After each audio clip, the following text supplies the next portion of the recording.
ایک दिन हज़रत उज़ैर अलैहिस्सलाम एक उजड़ी हुई बस्ती के करीब से गुजर रहे थे।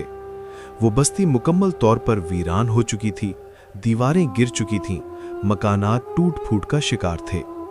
ये मंजर देखकर हज़रत उज़ैर अलैहिस्सलाम ने दिल में कहा, अल्लाह ताला इस वीरान बस्ती को दोबारा किस तरह जिंदा करेगा।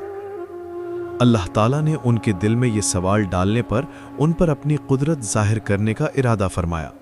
चुनांचे अल्लाह ने उन्हें 100 साल के लिए मौत की नींद सुला दिया। 100 साल बाद जब अल्लाह ताला ने उन्हें दोबारा जिंदा किया तो उनसे पूछा, कितनी देर ठहरे हो? हज़रत उज़ैर ने अर्ज़ किया, शायद एक दिन या उससे भी कम। अल्लाह ताला ने फरमाया, नहीं, तुम 100 साल पड़े रहे हो।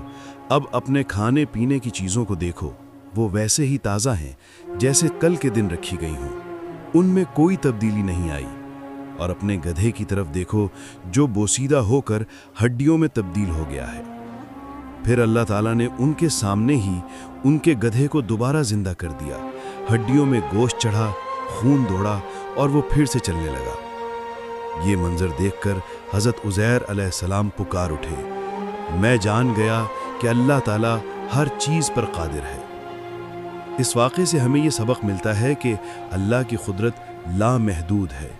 वो मुर्दा को ज़िंदा करने वाला है, बस्तियों को दोबारा आबाद करने वाला है और क़यामत के दिन सबको दोबारा ज़िंदा करेगा।